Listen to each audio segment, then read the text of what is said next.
Alright, man. So you're in brute. You have no anima.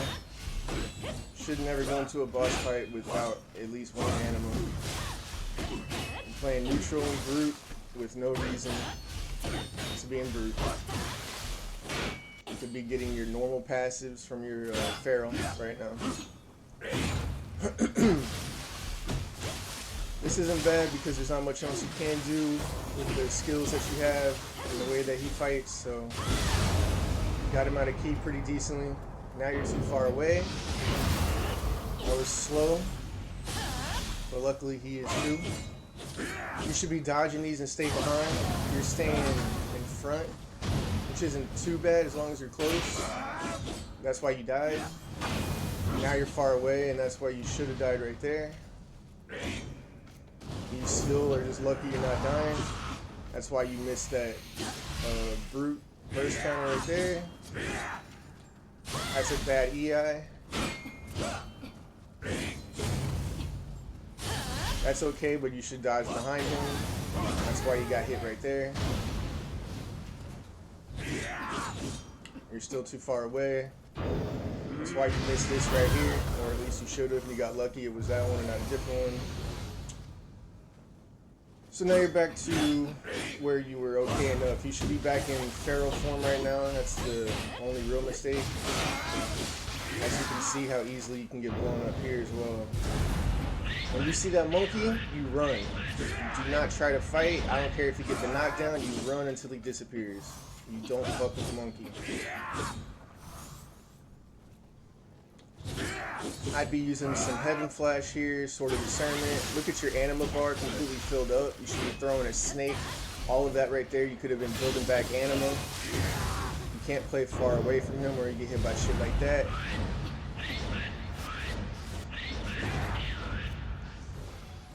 Should not be in brute still. You should throw a snake though at least. You can't be doing normals because he'll parry him. See, I wanted to flame you on the light version of this boss.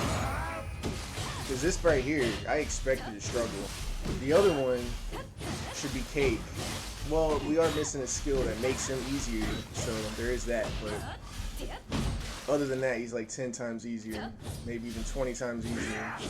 But when you're bad, he actually is kind of hard. You should be throwing a snake. I mean, look at... Well, this is the second try actually.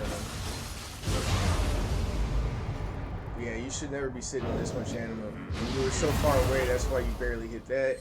You gotta play closer. Stay behind him. You're staying in front of his face right here. See how you're dodging in front, in front, in front? With the katana, everything's about being behind. I mean, you got crit, and you're still doing like 3,000 damage on these EIs, 6,000 at the most. If you were hitting them in the back, that'd be like 11,000. You gotta stop staying, like you're staying right where everything hits you.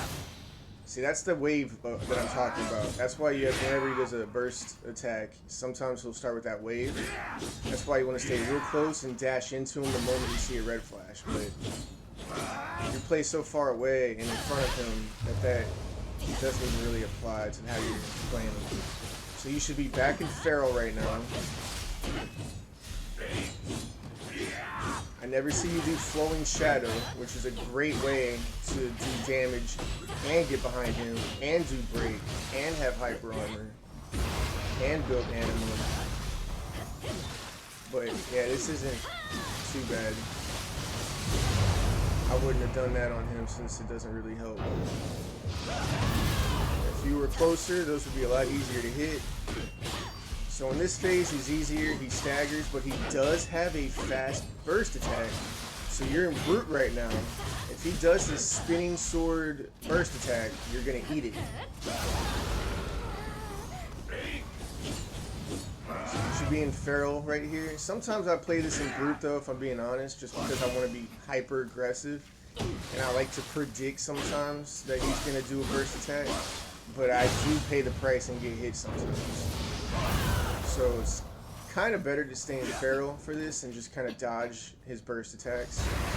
or sometimes you can actually go into him with it and actually burst counter. But this is the phase where you gotta be brute, you gotta stay close, you gotta stay behind, and you gotta hit every single one of these. Lucky for you, he hasn't done any of the wave burst attacks. Really? Okay, I mean, not bad. Like I said, this is a much harder version of this boss, so you know, you did pretty good in terms of that, but there's still a ton of mistakes, but nothing that you can't actually just fix by thinking a little bit. Nothing that you really did mechanically poorly, but yeah, your spacing, positioning, guardian spirit that you play on default was all pretty bad, but good enough, I guess, for the second try at least.